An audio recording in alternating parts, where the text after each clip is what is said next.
Hey girl, hey, welcome back to my channel. It's your girl Misha. Thank you guys for joining me yet again for another review. We are back with a brand new season and a brand new review. This time for Black Ink Crew Chicago.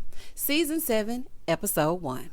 If you are new here, then welcome. I give lighthearted reviews with a little bit of laughter and a little bit of shade. If you are back for a second or third time or from another review, or you just want to see, child, what I'm getting into as I get into, thank you so much for joining me, okay? I know this is a brand new show, but I'm just trying to give y'all a little fresh blood, okay? I don't want you to get bored. So please don't hesitate to like, comment, and subscribe to my channel if you get anything out of the content. When the episode first opens up, we see Ryan. It's his birthday, and he's taking us back through 2020 and how things happen.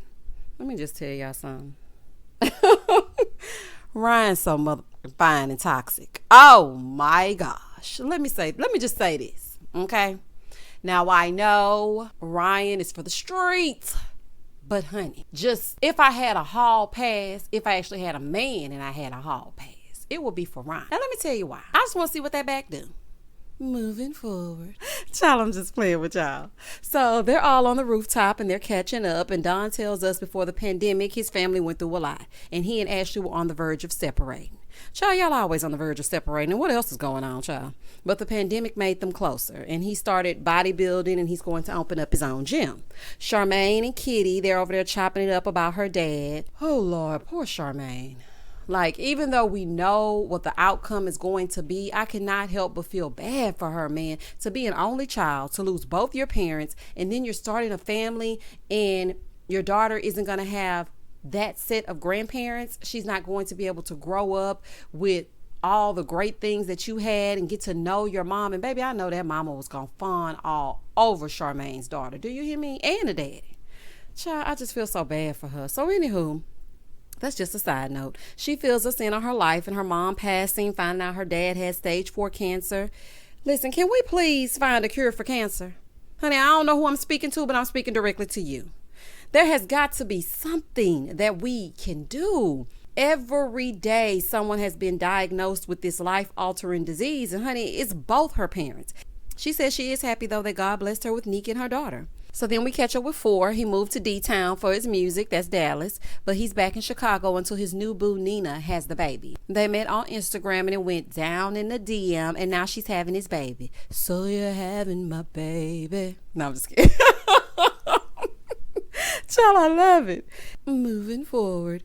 Kitty tells us she's starting her own makeup line, but then Charmaine called her to tell her she would be a brand manager and have a lot of input at Second City Inc. And she said, now that's a cause I can get behind. Girl, please. You mean it's time to film and the checks are back? We got you. So her and Charmaine, they're talking about Second City, right? You know what? When I was watching the whole rooftop situation of it all, I miss the original format of Black Ink Chicago. Now listen, I know they have to evolve and move forward, but the original cast, all in one shop, that was so dope to me. Except Ryan is always power tripping and acting like a tyrant, honey. So they had to do their own things. I understand that. And you want to branch off and create your own generational wealth. You want to get into what you want to get into. I understand that. But it's just something about me, honey. I'm just not that keen on when shows just do such drastic changes. Like Kitty done migrated from the NYC all the way over to Chi-Town. We're living for the moment, talking right now. Shout out to Phor. She done migrated all the way over here. And then, it's just the cast is giving very much, I don't know, inauthentic. I don't know, it's just not the same. So anywho, the guys are over there talking about Ryan acting a fool all over Beyonce's internet. Child, y'all remember how it went down. So he's like, well, the last 8-9 months, they've been hell for me. But, business is good, but my personal life, not so much. Ryan, you always got problems in your personal life, boo. Child, it's a mess. Y'all know what I'm talking about. Y'all know the story about Ryan sleeping with his ex-best friend's child's mother. And Ryan is telling us he met Anthony when he was younger. He looked at him as a little brother. Well, if you looked at him as a little brother, why would you sleep with your little brother's woman? Like, that makes no sense. Even if that was an ex, honey, it's bro code. Boy, goodbye. And he said Anthony made him his youngest son's godfather. I know that situation happened in real life. But Ryan better be glad he walking around here still on earth, okay? Because there's some people that don't play those kind of games. If I trust you enough to be in my child's life as their godparent and you betray me like that, Child, how dare you? Honey, it's the audacity for me. He's like, well, I crossed the line. I did by messing with his child's mother. But we only messed around like a month or two, period. Not y'all carrying on for months. Child, I don't care if it was y'all only carried on for one night. If y'all just got it popping and then y'all went on ahead and left each other alone, you still did it. And then gonna carry on for months? Let me just tell you something, Ryan. I feel like you have no remorse. I don't think you are sorry in the slightest. I think you are sorry you got caught. Shout out to Rihanna. Honey, you could care less about this man. You could care less about how he feels. And quiet as it's kept, the only reason you're really pissed is because we are all privy to the information. Let's just call a spade, okay? Ryan, you need to learn to control that, okay? You did the same thing with Kat. You went over there, started sneaking around with her. Rachel had to find out. Child, that thing you got a mind of its own. Moving forward. So they show an interview Anthony did confirming that Ryan did in fact do what we thought he did. He said, I feel like so effed up about it. And, I wanted to tell him, but, my pride is kind of getting in the way. Child, he ain't been right since Rachel officially called it quits. Do y'all hear me? He kept playing in her face as well. Till Rachel was like, you know what? Let me take me and my nail polish somewhere else. Because y'all know Rachel got a little line, honey. Child, I could not be bothered with Ryan. Child, fine and toxic. Ooh, child. So he said he had some things going on mentally. He was like, I'm just going through some stuff right now. So basically, he's self-soothing and sabotaging. And he didn't care about nothing or nobody. Just instant gratification. That's what it was. He said that, this coming out made him take some accountability. Sure, Ryan. Honey, you always talk a good game after you've been caught up. Child, the same thing you did again when you were messing with Kat. Moving forward. Charmaine and her old lady dress, they sashay over there. Ryan's like, every time I see you, I just see mama. Child, it's the dress, Ryan, honey. It is the dress. Charmaine is definitely not the same girl that was creeping with Dawn in that restroom season 1. Y'all remember that? Y'all remember when they used to mess around and Ashley found out and Ashley came to the shop like, what's up? What's up? Meet me outside. How about that? Y'all remember that? Child, that's when it was so good. Oh, that season was so good to me. She's like, is that what I'm giving? Honey, and is. So Dawn was like, it's a auntie mom type of vibe, but the one with the money. Child, he probably thinking, thank God for that modest dress. Otherwise, Ashley on that ass. Y'all hear me? Because, baby, Ashley be watching everything. And don't think she forgot, Charmaine. Moving forward. Ryan tells us 2020 brought them down, but now it's time to reclaim their time. Shout out to Auntie Maxine. In the next scene where Ryan's shop, he's just looking and remembering when he was in a box. Now, he sees the fruit of his labor, and it's an amazing feeling. And you know what? It does feel so good when you get something you work so hard for and it comes to fruition and you're just looking around and basking in it, honey. Started from the bottom, now we're here. Started from the bottom, not a old team in here. Shout out to Dre. Next stop, Second City Inc. So Kitty shows up, right? And it's definitely a huge contrast. Charmaine's shop just as empty. I said, what is happening in here, honey? It looked like, I know the pandemic shut us down, but y'all, this thing looks abandoned. Okay, are y'all still paying rent? Is there a lease still on this place? Honey, it looks a fool. So it's one person tattooing, which is Prince. And y'all, I think they just told him to show up because the cameras were going to be there.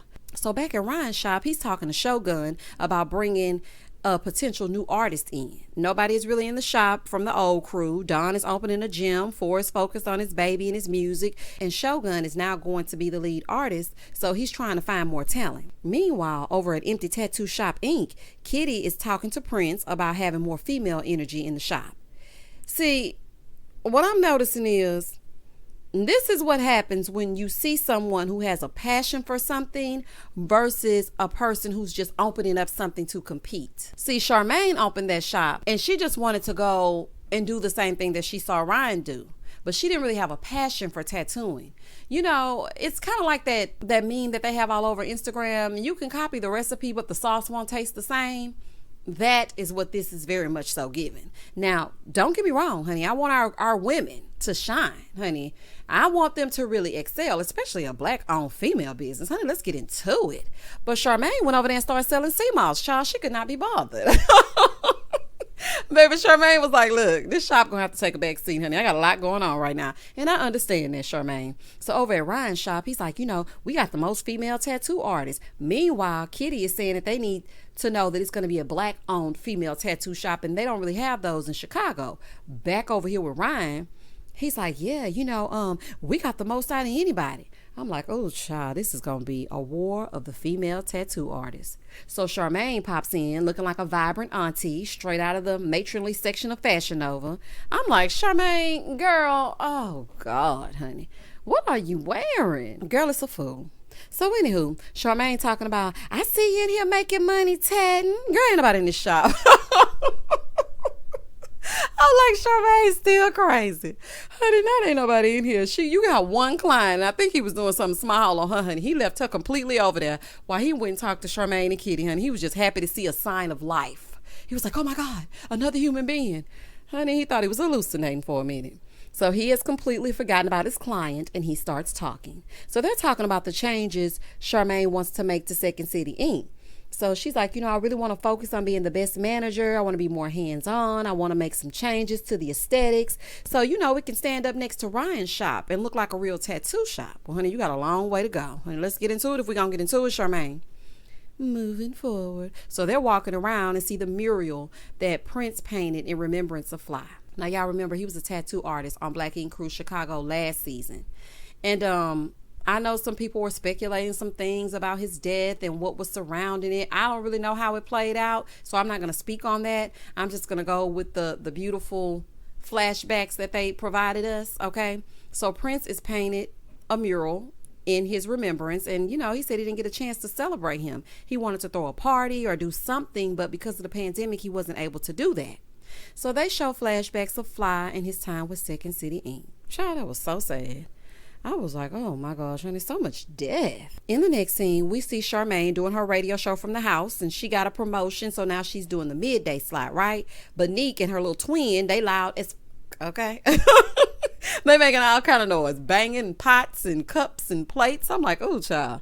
Let me tell you something, though. I did like how they had that little setup. I was like, okay, that's just showing me there are things that we can do from home. I know this is not your ordinary setup. You want to be in the radio station. You want to be engulfed in your work, especially if it's something you enjoy. What the panorama showed me is that you can do almost any type of job besides a service industry job from your house. Okay, child, can we get into it?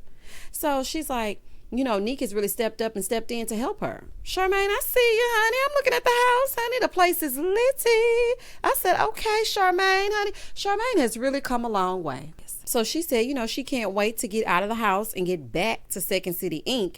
and back in the radio station. While she's talking to the family, her dad calls and tells her about the rounds of chemo that he has to have, right? She said she went to Louisiana and brought her dad back to Chicago. But listen, why Charmaine got his name saved in her phone as Pimp Daddy? When I saw that, I said, Charmaine, you a fool, honey. It was so sad watching her talk to her daddy, honey. Ooh, that girl got so much strength. To not have any siblings or anyone to lean on, honey, thank God she has created a family with Neek to support her and love her through it. I don't know if I would be strong enough to do that. I'm just going to tell y'all like that, honey. I mean, I have 2 siblings and I'm the oldest, and I know they're going to be leaning on me. And I oftentimes think of that when I think of my son just being the only one. And then I'm getting older, honey, as the days are going on. So, child, sometimes I just want to go, honey, like Kenya did on Real Housewives of Atlanta, and go down there and choose me a donor and be like, look, I need to get into it as I get into it so that my son has someone when I'm gone. Because it's just me and him, and I can just only imagine. Moving forward, it's Phor and Nina's baby shower. Don said they went through the whole is you or is you ain't the father when it came to the little girl last season, right? But now they know that this baby is definitely his. So he's excited about his son making an entrance into the world. And Ryan over there looking, he's talking about, why they so far apart? Are they together? Ryan, you need to worry about your own porch, okay? It ain't clean. Sweep your own porch before you start worrying about everybody else's stuff. So Don was like, well, we gonna go with a yes. Don was like, you ain't about to get me wrapped up in it, honey. I don't know. My name is Wes and I ain't in this mess. Let me tell you something. Men always want to start acting up when you get pregnant. Let me tell y'all something. I wish I could redo my pregnancy. It was miserable. Okay? And honey, that's a story time. And we're going to get into that when we get into it. So they're outside talking about when she has the baby. Don is like, well, wait till you be there standing next to her when she has it. He's like, I'm going to be there, but I'm not going to be in the same room. But where the hell you going to be then? Child, I wish you would leave me in there alone. You need to grow up, for honey. It's giving very much childish. So Don is like, watch your baby be born, bro. Here go Ryan. Well, I was right there. I was right there catching it like that episode of Martin. Child, we know you all up in the vagine. Okay, listen. I was so uncomfortable because my mother-in-law was all in my business. Honey, she was looking right in there. Honey, I'm surprised she didn't see the baby crown before they even said it's time to push. I mean, she was all in my whatnots. And I'm like, girl, I do not want to be that close to you. Okay, I don't want to get to know you on that level. I'm gonna need you to back on up, honey. Back up. Mind your business. That's all. Just mind your business. Shout out to Ashley Banks. So they all talking about how the baby gonna get here and whatnot. So Ryan was like, if you don't do it, she gonna use it against you one day in an argument. One day? Honey, I would go off as soon as they cut the umbilical cord. Honey, I would be cussing and fussing and going all the way off. Do y'all hear me? So she's like, well, if you don't do it, it's going to set the tone for our relationship. I'm not about to convince nor argue during my pregnancy. You don't want involvement? No problem. Because let me tell y'all this. Honey, I went to every single doctor's appointment alone. I remember a time he left me at a doctor's appointment. It was the one he went to. That was to find out the sex of the baby. He left me at the doctor's appointment to catch an Uber. While he left, lied to me about having to go clear up some court stuff only to go cheat on me, honey. And I found out when I was 9 months pregnant. Child, that's a story time. That's really a story time. And I'll tell y'all about that later. Moving forward. Don is trying to tell him, you really need to build her up because postpartum is real, honey, too real. So he's letting him know, some women never shake back. And let me just say, it's been 6 years and I'm just starting to feel balanced. And some days I still feel like I'm suffering from postpartum so Don is keeping it all the way real in this moment. Phor is being childish yet again. He's like, well, I appreciate the advice, but, it's still a learning process for me. I'm going to do things my way and be the best dad that I can be. Okay, Phor, we understand that it is a learning process, but it is nothing wrong with taking advice. Please take all the advice you can get because it is going to be needed. That saying, it takes a village to raise a child, that's all the way the truth. So, child, you might want to get some pointers or some tips, honey, because the way things looking, I wouldn't trust it.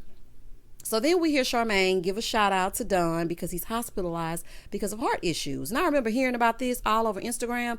And the first thing that I immediately thought was, oh my gosh, he's caught the virus. So, I was just like so scared for him. And I was trying to follow the story, but they never really said much about it. They just said he went into the hospital and then all of a sudden he was out.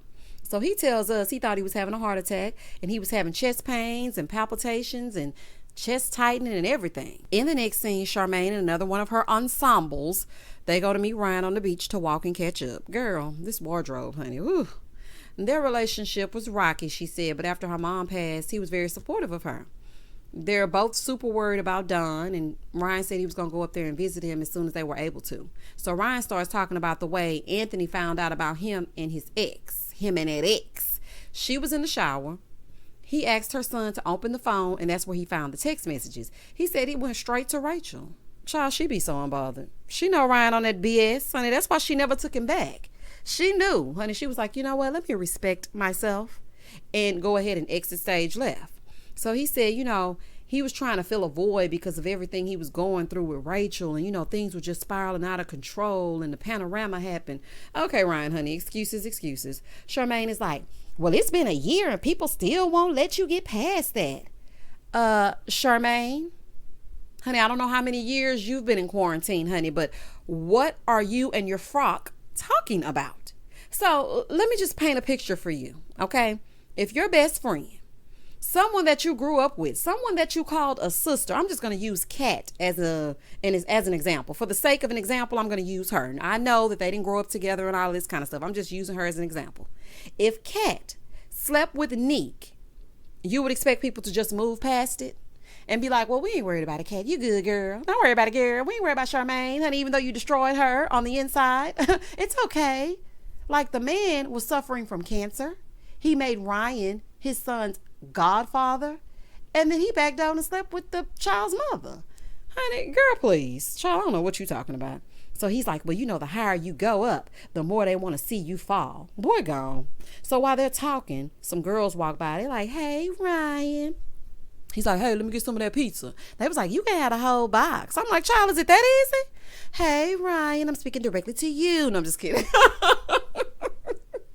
Child, I'm just playing. Child, I want none of that toxicity on me, honey. Be sharing demons and whatnot, honey. I don't even need none of them soul ties over here. Keep that in Chi-Town. Child, keep that over there. Moving forward. So they're talking, and so he asked Charmaine about her dad, right? She says he's in such bad shape that she's deathly afraid every time she walks in his room that he won't be alive. Oh, my heart just breaks for her. And that is some serious stuff. So Ryan reassures her that he's going to be there to help her get through it. And I do think that he'll have her back, because if y'all remember when Charmaine's car got repossessed and Ryan went to get it back for her? Child, Charmaine has come a long way. Growth. I love to see it. In the next scene, Ryan and Phor go to visit Don in the hospital. Not much can be said because the cameras were not allowed in, but the gist of it is Don needs to take care of himself. We see him getting released, and the producer is like, well, where were you when you found out that you were getting ill? He said, I was at the gym and I felt like I was having a heart attack. Turns out I just had a virus and my body was attacking itself. So what kind of virus is this? But let me tell you something. It's all kind of viruses out there. Moving forward. Don says that he needs to get a physician, but as a black man, he doesn't trust doctors. I'm going to just say this on my behalf, honey, as a black person, period. Okay, I have had doctors tell me that nothing is wrong with me when I know that it is. I have had doctors tell me that nothing is wrong with my son when I know that it is. We have to advocate for ourselves. So I have been in that space. I have been in the space where I'm like, you know what? I'm not trusting it, because I see the level of care that you give the others, okay, versus what you give me. And I feel like that's a real fear. Now, people can say whatever they want to say because he mentioned Tuskegee and all this other kind of stuff. But the truth of the matter is we are treated very differently. It's a whole documentary on it, honey, over on the YouTubes. Y'all look it up. Moving forward. We see Ryan doing a little Zoom therapy session, and he's telling her about the text between him and Anthony. He says, he wants to meet up. He texted me like a month and a half ago, but I just wasn't ready for that. She's like, so do you feel like now that you would be ready, is it going to put you in a different space? He's like, nah, F the friendship. Because he was taunting me on the internet, and when he told Rachel, it kicked up her resentment towards me. How you gonna say F the friendship when you are the one that is in the wrong? Like, I'm not understanding why you're so upset. You do realize you did something to someone else. And him getting on the internet, now listen, normally I would be like, pray about it, don't post about it, okay? But at the same time, when someone is hurt, honey, they lash out. You better be glad he didn't try to go over there and get at Rachel. Now, that would have been some snakes right there. But he just decided to vent on the internet. Granted, that is not the right thing to do. But, honey, you don't know what you'll do when you're in that situation. Ryan, honey, shut up. He said Rachel wouldn't let him see the kids because she thought he must be a psychotic, crazy person to hurt someone you care about like that. But, honey, is she wrong? But is she wrong, though? Now, keeping your kids from you, yes, that's completely wrong, because the kids have nothing to do with what you do with your peen. But it's a special kind of person that does some things like that. And I'm just saying. So the therapist is letting him know that growth is about seeing the other person's perspective. He's like, well, it don't benefit me none to stay mad. I'm trying to figure out where you bought the audacity. It's reading very much narcissist. Child, moving forward. Phor and Don, they go for smoothies to talk. Don is telling him about all the stress he's dealing with. Phor was like, yeah, me and Nina, we dealing with the same thing. He said they keep talking about baby this and baby that. And he's like, it's not about the baby. We need to talk about us, because I feel like the baby gonna suffer if the parents aren't in their own place of happiness. Phor, you talking like this already? Honey, you ain't even met the baby yet. Child, if you got cold feet, just say that. Okay, that's what it's really sounding like. He's like, I told her, look, will we be better as co-parents? Because if we're going to be happier that way, then maybe we need to do it that way. So then he goes on to say that he wanted to get married first, then have a baby. Not get somebody pregnant and figure it out later. Well, honey, you should have thought about that first. And I hope she sees this. Child, not you calling her somebody when you shot your shot at her. See, this is what pisses me off. This is the thing. Leave women alone if you aren't ready for them. Like, leave me alone, buddy. Don't fall off in my DM. I was fine, perfectly unpregnant. Like, leave me alone. Then you come over here, you make me think that we're going to be something, and now I'm knocked up, and now you ready to run for the hills. Honey, it's ridiculous. And it's ridiculous that you are saying you wanted to be married, but mad she want to be with you. He's like, because now she want to be booed up forever. You need to wear a condom. Then you wouldn't have these issues. Child, Phor was really getting on my nerves this episode. I was like, child, I don't know. And Phor used to be the more level-headed one. Or maybe he was just the quieter one and I didn't know he was a douche as well. Moving forward. In the next scene, Ryan is about to let somebody from the shop named Ace tattoo a portrait of his mom on him. Ryan said, he's the best at realism. He's like, my family don't want to mess with me no more, but it's okay because this tat is going to show people that family means the most to me. Yeah, that's it. A tat will let the world know that you're a great man. Ryan, if you don't get out of here. I'm like, this man, you're right, honey. You don't share logic. You said that later on in the episode, and honey, you're the most illogical thinker I've ever seen in my life, child. You hit the nail on the head. I ain't gonna lie, though. He finished the portrait, and it looked super realistic. His artist did that dang thing, honey. He did that. So then the mom came in, and of course she loved it, honey, because we always love when the babies honor us. Moving forward, it's time for the sit down. He's like, you know what? I can gladly give him the sit down because I'm in a better place right now. So when he went in and sat down, I just knew Anthony was going to get up and attack. Because let me tell you something, had this been Black Ink New York, seeds would have been flew across that table. Do y'all hear me? Baby, the whole screen would have been black. Child, Ryan know who to mess with. Do y'all hear me? So he said, so how you feeling? Not you going to sit down next to this man, how he feeling. He's feeling betrayed. He's feeling bamboozled, hoodwinked, led astray. It's feeling very much like you've been looking at his woman. You've been wanting to get in that. That's what it's looking like. That's what he's feeling like. He's like, I'm feeling like everything. So Ryan's sitting there with the chip on his shoulder like Anthony did something to him. He's like, Rachel said to me I had to be some type of psychopath to do what I've done. So this is what I'm thinking. So basically you mad that Rachel found out. Okay, gotcha. Because I feel like Ryan's plan all along is to one day get back in there with Rachel because that's where he really wants to be. I don't care how many women he sleeps with. I don't care how many times he falls off in the club and acts unbothered. Rachel is the one that he wants to be with. So by him telling Rachel that, it messed up his chances. That's what it's really about. So Anthony said Rachel's the only person that he could talk to freely about this. So here go Ryan. You know why you went to Rachel? You went to her because you knew it was the quickest way to hurt me back. I mean, I see no issue. And what else is going on? Child. So Anthony is like, well, how could I let you continue to be my son's godfather? Like, how could I trust you around my son? So Anthony's pouring his heart out, honey. And Ryan is like, me hiding my salami in her had nothing to do with being your friend, bro. He's like, but it should. He's like, it didn't have anything to do with you. He's like, but it should have been about me. Ryan was like, it was not about you. But Ryan, it should have. If you have no loyalty to your friends, honey, I mean, of all the women around the world, you chose her? Honey, I'm sure there's plenty of people in your DMs that you could have fell off in. Honey, why her? Like, why hurt your friend is what I'm trying to figure out. So he's like, you're trying to figure out the logic. He's like, I'm a logical person. Here go Ryan. And I'm not. And that was the end of the episode. Ryan, you feel no remorse. Honey, I don't know what the therapist is doing. Honey, I don't know what kind of exercises or homework that you're getting, honey. But this right here showed you in a very bad light. You would have done better not even having this sit down. Because now I'm looking at you like a person that'll just do anything and not take accountability. You keep yelling out, well, I'm taking accountability. This has allowed me to take accountability. Well, if it did, when you sat down with this man and you know that you hurt him, the first thing you would have led with instead of, so what's going on with you? Would have been like, bro, let me just say, I'm sorry, bro. I don't know how to put it any simpler than that. I'm sorry. Lead with that. Honey, lead with love. Child. And that was the end of the episode, child. We're going to keep on the Black Ink Crew Chicago train. I think they're going to give us something this season, judging from the previews. And we're going to continue to get into it as we get into it. Please do not hesitate to comment, like, and subscribe to my channel. Share this video with a friend. And as always, stay safe, stay blessed, spread love, not germs. Peace.